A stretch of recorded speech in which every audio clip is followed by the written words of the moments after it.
C'est du 8 au 12 mai que 13 des élèves de 3e prépa pro du lycée Notre-Dame Sacré-Cœur à Privas ont franchi 310 km à vélo sur la Via Rona en partant de Seyssel en Haute-Savoie jusqu'au Pouzin en Ardèche. Encadrés par leurs professeurs, les adolescents ont d'abord suivi un entraînement intensif de 6 semaines.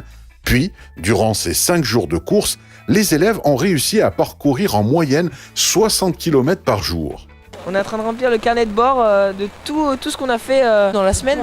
On est en vélo et on traverse de grandes distances sur la Via Rona. À la fin de l'année, on a le brevet tout simplement et on va passer à l'oral. Et donc on pourra expliquer à l'oral notre voyage à vélo. Tous les jours, on raconte d'où on part, d'où on arrive, les kilomètres qu'on fait. L'initiative, elle date de plus de 6 mois, sans lancer la pierre à qui que ce soit, mais Monsieur Cuscusa, Madame Gernias avait cette petite idée. Et un jour, elle consulte Monsieur Nouvel, prof de sport, et moi-même. Et bien sûr, on a été partie prenante d'entrée. C'est une chance inouïe de faire partie d'un projet comme ça, sachant que nous, on n'a jamais fait plus d'une semaine à vélo, quoi. Et on a dit OK. Et qu'est-ce que vous pensez pour l'instant de cette semaine ? Ah, c'est bien. C'est joli à voir. Un projet sportif, on rentre dans quelque chose, c'est vraiment quelque chose à vivre. C'est un truc qu'on ferait qu'une fois dans notre vie, c'est génial. Et ça nous a plu, on peut pas le faire chaque jour, quoi. Une fois dans notre vie, quoi. Est-ce que c'était pour échapper aux cours ou c'était plus par plaisir du vélo ? On n'avait pas cours, on était en stage de base. Et non, c'est le plaisir, quoi. C'est une vraie belle occasion pour ces élèves de faire quelque chose qui est un peu extraordinaire. Un vrai moyen de les amener à se dépasser, à être valorisés. Vous ne l'aviez jamais fait avant ? Non, c'est la première fois. D'accord. Et du coup, comment vous vivez cette semaine avec les élèves et à faire du vélo tous les jours comme ça ? C'est une semaine qui est relativement intense puisqu'on fait en moyenne 60 km par jour, plus les hébergements en camping, le soir on fait un petit travail, donc c'est une semaine où on n'arrête que quand on dort en fait. Et donc la fatigue commence à s'accumuler un petit peu et on est très content de les amener mais aussi pas mécontent d'arriver demain parce que ça sera temps d'arriver. Oui, ça commence à être un petit peu difficile, quoi. La fatigue ? Ah oui, la fatigue. Vous avez hâte que ça se termine ? D'un côté oui, d'un côté non. Donc les élèves volontaires sont tous venus, donc après nous les avons entraînés, puisque un projet de ce type-là c'est quand même en termes d'effort physique assez intense. Donc on a effectué 6 entraînements sur tous les mercredis de vacances de février à vacances de Pâques, de 28 à 42 km, pour qu'ils soient prêts à effectuer ce parcours-là aujourd'hui. Et vous, entre professeurs, comment vous vivez cette semaine ? Extrêmement bien. On est un moment entre nous et surtout l'impression de voir les élèves différemment et de leur apporter quelque chose un peu de nouveau, donc extrêmement bien. Alors les élèves qui disposent de vélos, de casques, utilisent leur vélo, ça il n'y a pas de problème. Par contre, on avait à cœur de fournir des vélos aux élèves qui n'en avaient pas, afin de pouvoir ouvrir au plus grand nombre d'élèves possible. On ne voulait pas qu'un élève qui n'ait pas de vélo soit exclu de ce projet-là. Donc l'établissement avait acheté des vélos l'année dernière pour les internes. Et donc on a repris quelques-uns de ces vélos qu'on a entretenus, sur lesquels on a monté des pneus qui permettent de faire ce genre de trajet. Et donc ceux qui le veulent ont un casque, un vélo, un guidon mis à disposition par l'établissement. Donc la première étape était la plus courte, de Seyssel en Haute-Savoie jusqu'à Murs-Ségéligneux. Elle faisait que 53 km. Donc c'était idéal pour se mettre en jambes, c'est très bien. Et après on a enchaîné sur une étape un peu plus longue, 70 le lendemain jusqu'à Hyères-sur-Amby. La troisième étape nous a emmené jusqu'à Lyon puis Vienne. La portion Lyon-Vienne a été faite en train, puisque la Via Rona de Lyon à Givors n'est pas terminée et n'est pas conseillée en groupe, c'est un tronçon qui est trop dangereux. Et aujourd'hui nous sommes venus de Vienne jusqu'à Tournon-sur-Rhône, c'était la plus longue, 72 km. Avec la pluie ? Avec la pluie, alors on est parti un petit peu tôt pour essayer d'éviter le gros orage de fin de journée. On a pris quelques gouttes mais c'était moindre par rapport à l'orage qui est en train de tomber derrière nous là. Et demain il nous reste 57 km pour aller jusqu'au Pouzin. Nous l'idée elle est partie un petit peu tous les deux il y a plus d'un an.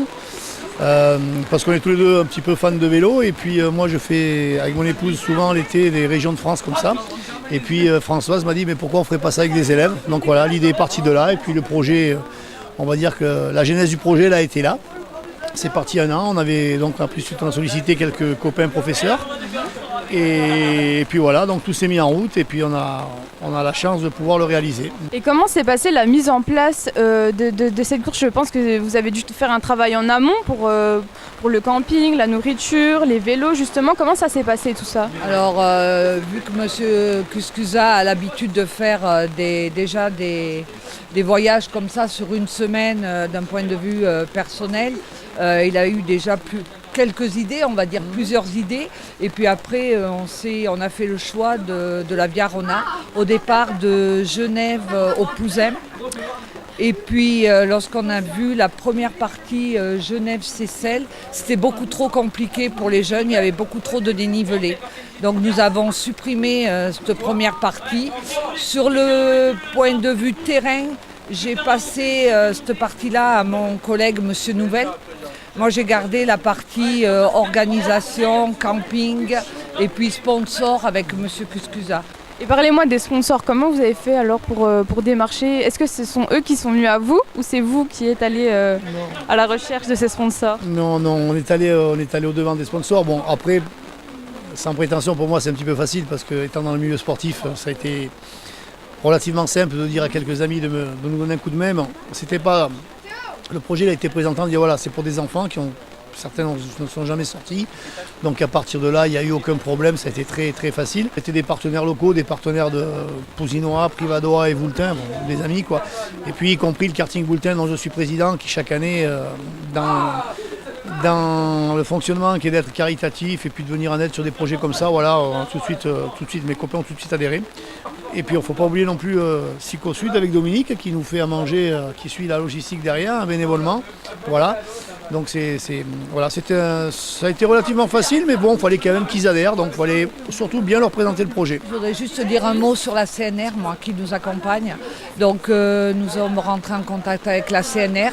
Nous venons de signer une convention pour cette année. Donc ils nous ont aidés financièrement. Ils ont offert de nombreux lots à nos jeunes et ils nous ont accueillis hier sur leur site de Vaugry. Donc avec visite du site et puis un petit goûter pour nos jeunes. Donc je tiens vraiment à les remercier. Merci à vous parce que pour les jeunes ça va être formidable d'avoir une première télé. D'avoir une trace écrite de leur semaine. Voilà. Et est-ce que l'année prochaine vous allez refaire ce projet ensemble? Oui, on le refera. On vient de vivre une aventure formidable avec les jeunes. Donc oui, on le refera. Je crois que ce qui est formidable dans cette aventure, c'est surtout que nous, on voit les jeunes d'une façon différente qu'au quotidien et qu'eux, ils nous voient d'une façon différente qu'au quotidien.